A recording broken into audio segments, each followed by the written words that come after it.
Hey everyone, my name is Ben Chaish, and if you follow the channel, you've seen a lot of videos in, the recent past of me jumping into a lot more, I guess, untraditional means of lighting.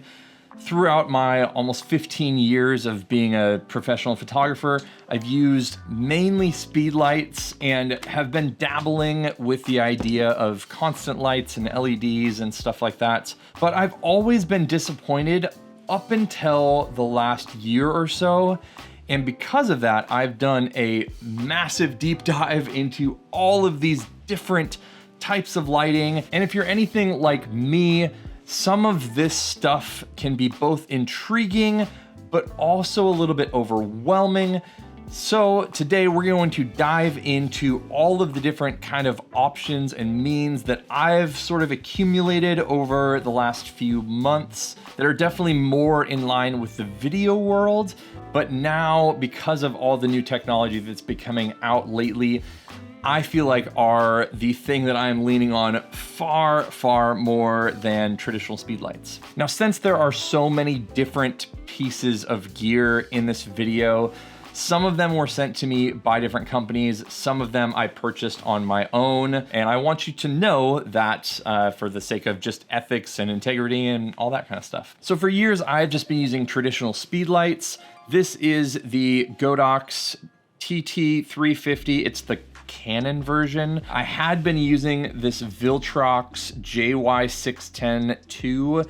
They stopped putting out this flash a few years ago, and I've actually tried to contact them to tell them they should make this again because it's a fantastic flash, especially for smaller cameras. I don't use these for portraits or speeches or anything like that. The only time I use these flashes is for just that like party club style dancing at weddings, or if I just want that very direct, intense kind of, I don't know, 80s, 90s style flash look. I have had other speed lights and other type of lights in the past where I've been able to modify them and everything, but they've been sort of just like a singular use thing. But what I've really appreciated about these options is that they're often powerful enough to light up my subjects and a scene in an environment in a way that feels natural and isn't taking away from the natural like ambiance of a wedding or event. That being said, I definitely wouldn't recommend all of these for weddings specifically,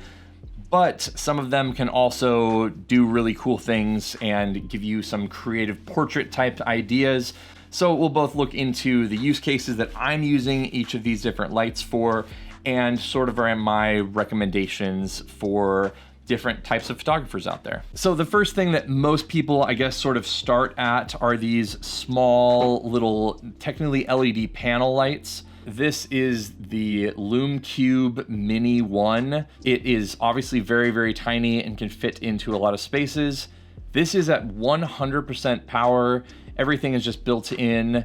And if you peel off the outer diffusion layer, it obviously gets a little bit brighter. And if we dial this way down to maybe like 5% or 1%, you can see the individual little diodes here, which is why anytime you're using a panel of sorts like this, you're most likely going to want to diffuse it if you're doing anything that you are trying to have somewhat flattering of skin tones in. One thing that you can do in a camera that has autofocus, and kind of the easiest way to go about doing something like this is to simply hold a light source like this off to the side, and then you can use autofocus and things and just kind of move this around, move it around your subject and see where the light is falling and where you're gonna get some good lights. So you can get them in any size from something tiny like this to even a larger version like this Amarand P60C. Aperture also makes panels that are, like 4 or 5 times this size, and they're 600 watts and they're massive. All that said, for a sort of run and gun type thing like I'm doing, obviously something smaller like this is going to work out, but if you're on a bigger production, maybe you could look into like the P600C or whatever those larger aperture ones are.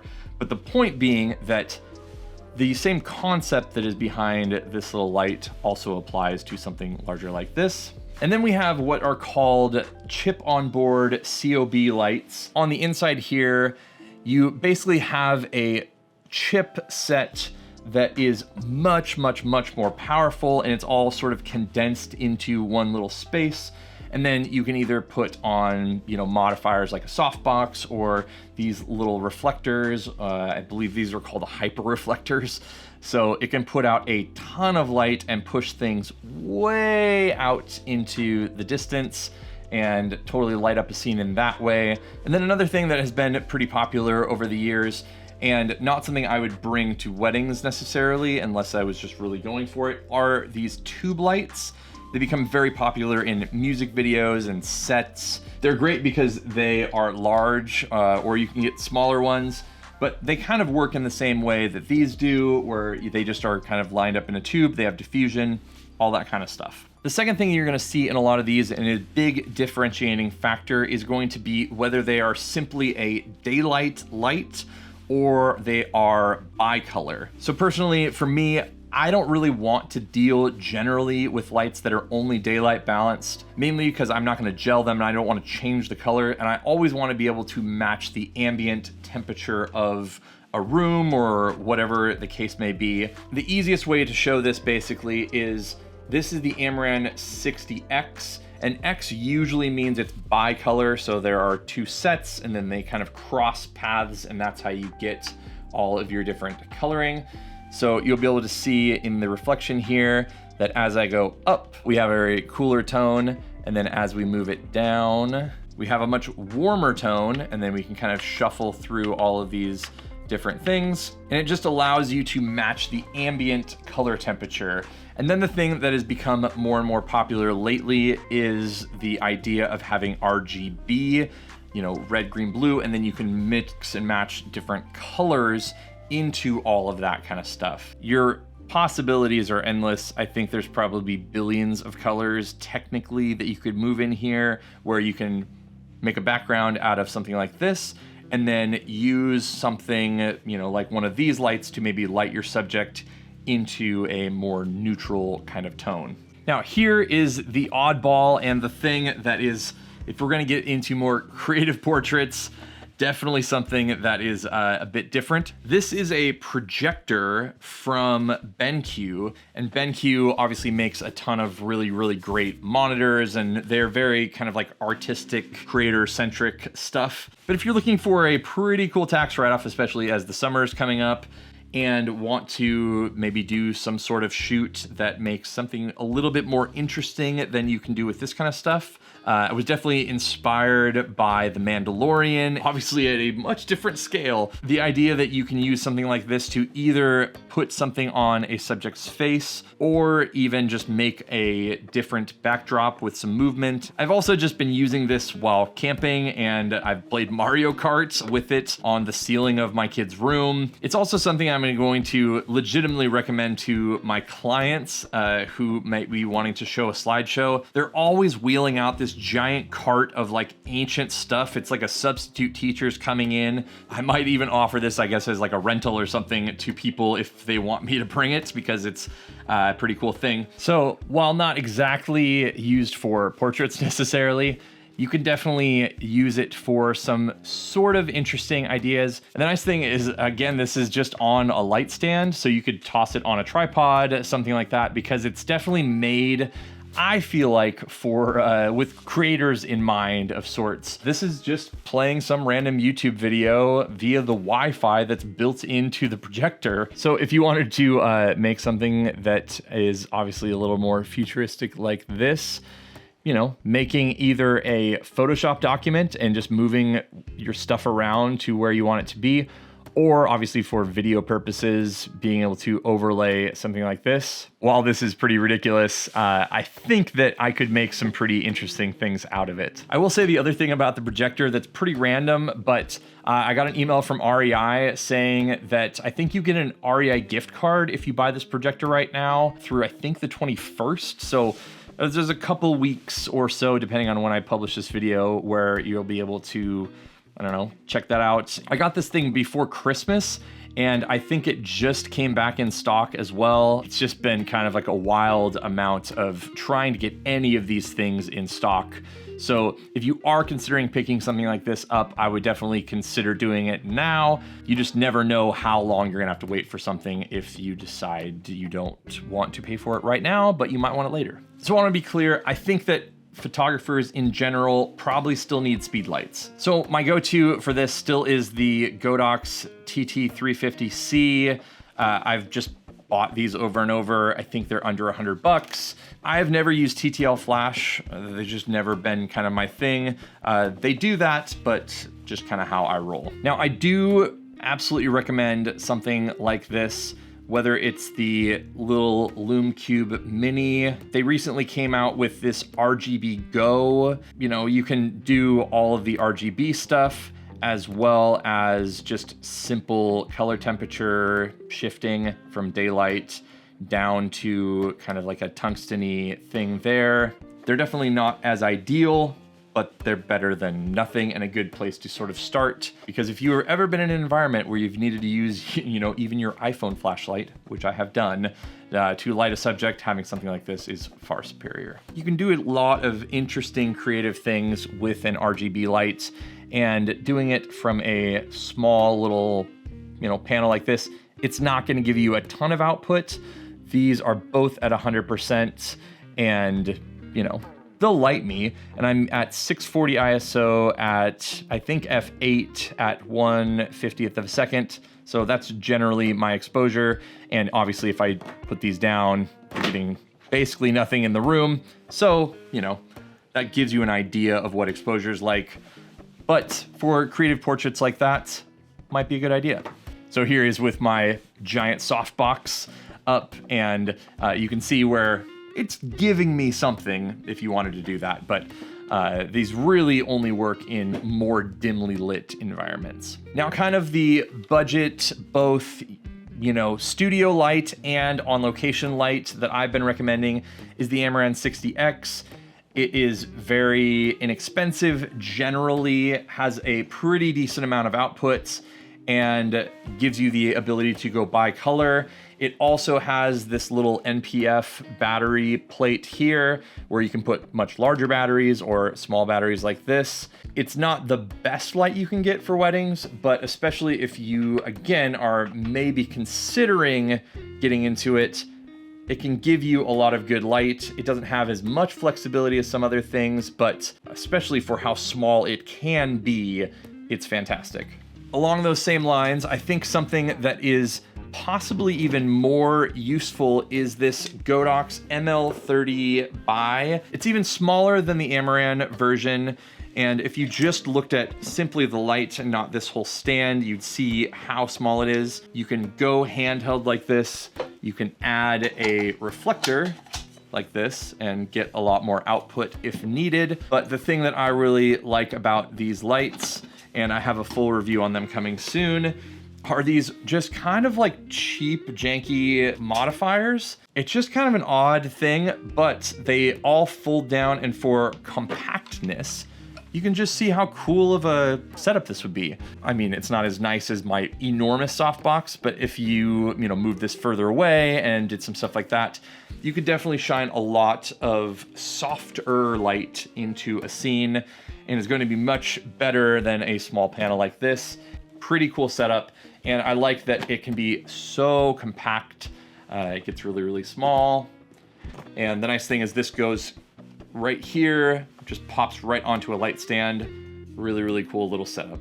Now, the light that I really, really love in terms of these COB lights, and I think the light that if you have the ability to bring it is the best light out there, is the Aperture LS60X. It has included barn doors right here that you can see that can kind of help shape the light into more direct areas. It also has a focusing lens in it, so it's not crazy, but it can definitely push the light further or make the beam more, I guess, direct, which basically means that you can better pinpoint where you want that light to be. It's also bicolor, so it goes from tungsten to daylight. So it's much easier to match the ambient temperature in a room. Now, the last light in this series is sort of like the hybrid light between all of these in a way. It's very small and compact. It also gives you the ability to power it off of those NPF batteries, as you know, some of these other ones do as well. But the thing about this Suit Photo P80 RGB is obviously that it is RGB. You can give it a lot of intensity, but you can also change it through all these colors. If you did want to maybe just fill a room or something with a color, like the amount of blue bouncing off this wall and just my whole office right now is pretty significant. It's one of those things where I guess if you wanted to have RGB and you want to have all these options and you only wanted to buy one light, this could be a really cool option for you for sure. It's not exactly the best at anything, but it does more than all of the rest of these do because it's the only one of these type of lights that's RGB. Oops. That being said, it's a little bit more cheaply made, and if you're doing any sort of video stuff, my microphone's right here, and the fan on this is pretty loud, so this might be showing up in the video, so because of that, I will turn this down. But the ability to have RGB coming out of even like a softbox or something is pretty cool, and this definitely outputs a ton of power. Now getting into the panels here, this is the Amaran P60C. They make an X version as well if you don't need the RGB, but this one has a little bit more output as well.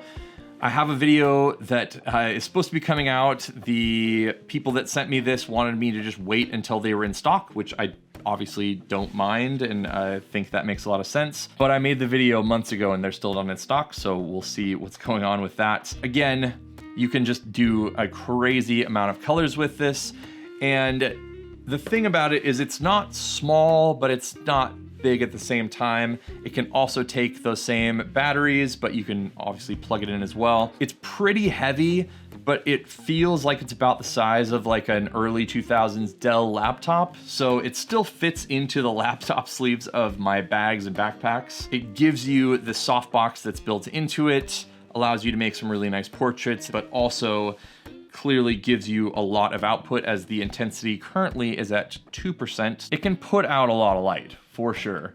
You know, if I'm looking around my office, I can see most of the walls being pretty filled with this color here.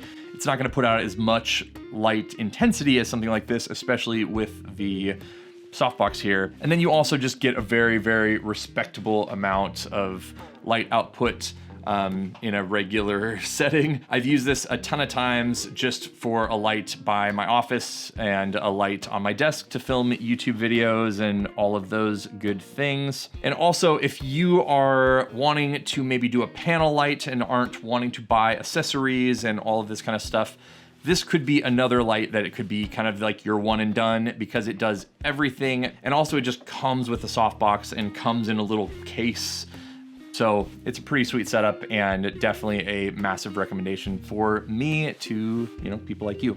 Now, this is a 4-foot light by Godox. I definitely wouldn't bring this to a wedding necessarily at this length unless I was going to be using it in maybe like a photo booth or something, but you can get much smaller little like wand versions. Now, I've mainly seen these be used as practicals in a scene to kind of just bolster the look. The vast majority of these also do the whole RGB thing, so you can kind of get that, you know, cool color, or if you want to use it as sort of a backdrop. You just have to be sort of careful with balancing the color. It looks very orange, but in real life it's very red, as you might be able to see in something like this. But also it just kind of works really, really well as more of a practical, cool looking light for a scene.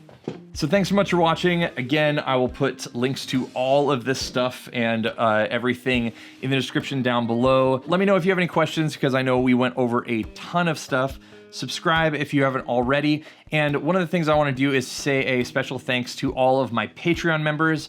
I don't really mention it on this channel necessarily that often, but It's something that is pretty cool for me and hopefully for the people that are part of my Patreon. So thank you to all of these people right here for being part of my membership currently. And if you're interested, obviously there'll be a link, I believe right here, and then you can subscribe right here and check out my other videos on lighting here.